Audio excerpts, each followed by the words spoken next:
संपदा मुंडे यांच्या बाबतीमध्ये जे घडलेलं आहे ते अतिशय दुर्दैवी आणि क्रूर पद्धतीचं त्या ठिकाणी घडलेलं आहे. तिने जे केलेलं आहे ते एका दिवसामध्ये केलेलं नाही.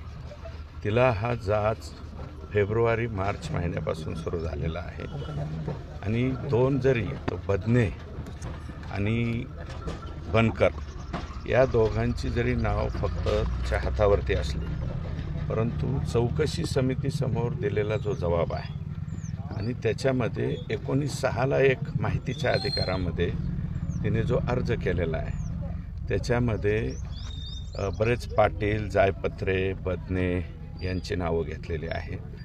महाडिक म्हणून कोण तिथे DYSP आहेत त्यांनासुद्धा अर्ज टाकलेला आहे. जर ह्या तक्रारीची वेळीच दखल या सर्व लोकांनी घेतली असती तर मला असं वाटतं की हा दिवस आम्हाला पाहायची पाळी आलेली नसती आणि हॉस्पिटलमध्ये अनफिट असताना फिट द्या अशा पद्धतीचा दबाव पोलिसांकडनं त्यांच्यावरती करण्यात आलेला होता आणि पोलीसच या माझ्या जर काही बरं वाईट झालं तर त्याला जबाबदार राहतील अशा पद्धतीचं स्टेटमेंट त्यांनी चौकशीमध्ये दिलेलं आहे. ऑन ड्युटी डॉक्टर म्हणून माननीय मुख्यमंत्र्यांनी त्यांना, मला वाटतं ते जे बदने वगैरे आहेत त्यांना निलंबित केलं आहे. आत्ता अटक बी झाल्याचं कळालं आहे. सरेंडर रात्री मला वाटतं पहाटे 5 वाजता मी ती न्यूज पाहिली आणि 5 तासापूर्वी म्हणजे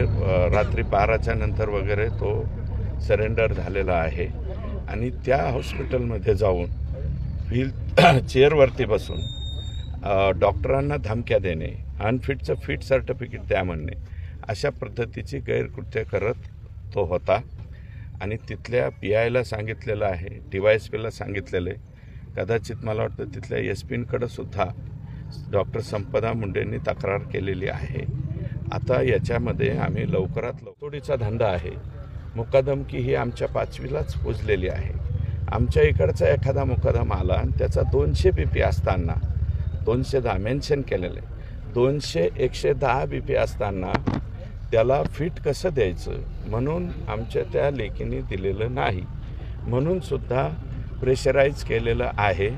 तेव्हा मी विनंती करणार आहे की या प्रकारामध्ये हे बनकर आणि बदने सोडता जे म्हणून ज्यांच्याकडे तक्रार केली, ज्यांनी त्या तक्रारीकडे पूर्णपणे दुर्लक्ष केलेलं आहे, मग तिथले DYSP असतील, ते धुमाळ जे आहेत तुम्ही पाहिलं